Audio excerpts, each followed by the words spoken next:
Astrology simplified में आपका स्वागत है। आज हम बात कर रहे हैं कि विदेश में रहने के योगों को ज्योतिष में कैसा देखा जाता है। जब भी आप अपनी कुंडली का विश्लेषण करें तो कुछ बातों का आपको ध्यान रखना है। उसमें ये देखना है कि कुंडली में कई योगों से पता चलता है कि किसी व्यक्ति के विदेश यात्रा का मौका मिलेगा या नहीं। साथ ही विदेश में बचने के योग के बारे में भी पता चलता है। कुंडली में विदेश यात्रा के योग के लिए आपको लग्नेश अगर आपकी कुंडली में 12 भाव में है, एक स्थिति है। दूसरा दशमेश और जो नवांश है दोनों चर राशियों में हो। गुरु और शुक्र जो है इनकी स्थिति कुंडली के नवम भाव में हो। राहु जो है वो आपके कुंडली में द्वादश भाव में हो। द्वादश भाव का जो स्वामी है वो अगर द्वितीय भाव में हो।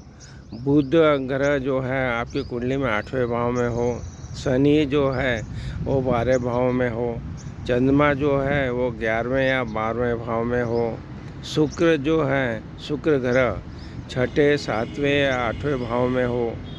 कुंडली के 6ठे भाव का जो स्वामी होता है वो अगर 12वें भाव में हो तो ये स्थितियाँ विदेश की के बारे में बताती हैं। और अगर विदेश में बसने की बात करें तो शनि या राहु की अगर कुंडली में मजबूत स्थिति होती है तो और सूर्य और चंद्रमा की अगर कमज़ोर होने पर आपको विदेश में बसने के योग बनते हैं। फिर बात करें थोड़े उपायों के बारे में तो रोज़ सुबह उठकर तांबे के लोटे से सूर्य को देव को जल अर्पित करें।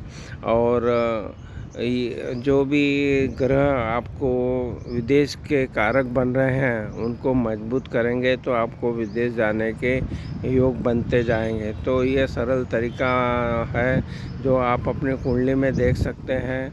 कुंडली में जो बताया है कि राहु जो विदेश का कारक है, अगर वो 12 भाव में होता है तो वो विदेश जाने के योग बना देता है। फिर ये जो दशाएं अंतर्दशाएं भी देखें, जो ग्रह आपको विदेश जाने के लिए प्रेरित कर रहे हैं अगर उनकी दशा अंतर्दशा चलती है तब भी विदेश जाने के योग बन जाते हैं। अगर कोई ग्रह जो है वो गोचर में भी सपोर्ट कर रहा है विदेश जाने वाले भावों को और उनके ग्रहों को, तब भी आप विदेश चले जाते हैं। तो इस तरह से आप अपनी कुंडली को देखेंगे तो जो बातें बताई गई है उन ग्रहों को ज़रूर देखिए। जब भी आप विदेश में कोई व्यक्ति जाना चाहता है तो लग्न जो क्या आपका आप खुद हो, व्यक्तित्व हो और 12वां भाव विदेश का भाव है। तो जब आपके कुंडली में लग्न का जो स्वामी जो भी ग्रह बनता है वो अगर 12वें भाव में होता है तो ये विदेश जाने के योग बना देता है। इसी तरह लग्नेश का 12वें भाव में होना ये स्थिति को पूर्ण करता है। इसी तरह से अगर गुरु और शुक्र भी हैं, ये भी अगर जो नवम भाव है यात्राओं का भाव है, लंबी यात्राओं का भाव है, अगर वहाँ पे जो गुरु और शुक्र ये अगर ग्रह वहाँ पे उपस्थित होते हैं वो भी आपको यात्रा जो विदेश की यात्रा के योग बना देते हैं। द्वादश भाव का जो स्वामी है वो अगर वो द्वितीय भाव में चला जाता है तब भी विदेश जाने के योगों को प्रबल योग बनाता है। बुध ग्रह जो है कुंडली का जो 8वां भाव है वहाँ उपस्थित होता है वो भी विदेश जाने के योग बनाता है। शनि देव जो हैं वो अगर आपकी कुंडली के 12वें भाव में बैठे हैं वो भी विदेश जाने के योग बना देते हैं। चंद्रमा जो ग्रह है वो अगर आपकी कुंडली में 11वें 12वें भाव में बैठा हो तो ये भी विदेश जाने के योग बना देता है। शुक्र ग्रह जो है कुंडली के 6ठे 7वें 8वें भाव में बैठता है तो भी ये विदेश जाने के योग बना देता है।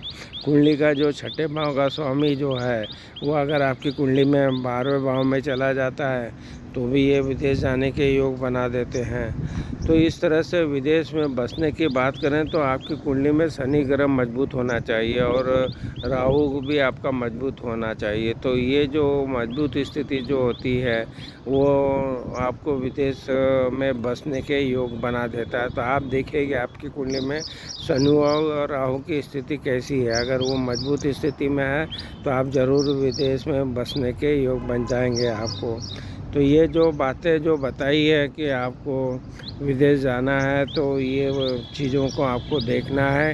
वो आप अपनी कुंडली का विश्लेषण ज़रूर करा लीजिए कि आप देखिए कि जो बातें बताई है वो अपनी कुंडली में, जन्मकालीन कुंडली में जो परिस्थितियां हैं उनको देखिए। क्या दशा अंतर्दशा अभी अगर आपकी गुरु की, शनि की चल रही है या विदेश में जाने वाले ग्रहों की चल रही है, तो ज़रूर आप विदेश जाएंगे। और वो अगर ग्रह जो बताए हैं कि अगर वो मजबूत हैं तो विदेश में बसने के योग भी बन जाते हैं। तो आपको अपनी कुंडली का विश्लेषण ज़रूर कराना चाहिए, क्योंकि दशा अंतर्दशा और गोचर और की स्थिति और आपकी कुंडली का विश्लेषण ही तय करता है कि आपको विदेश जाने के योग है तथा वहाँ बसने के योग हैं या नहीं है। आपको हमारे वीडियो पसंद आए तो हमारे चैनल एस्ट्रोलॉजी सिंप्लीफाइड को ज़रूर सब्सक्राइब कीजिए और वीडियो को लाइक और शेयर कीजिए। आपने हमारे चैनल को सब्सक्राइब किया, वीडियो को लाइक किया, शेयर किया, इसके लिए आपका धन्यवाद।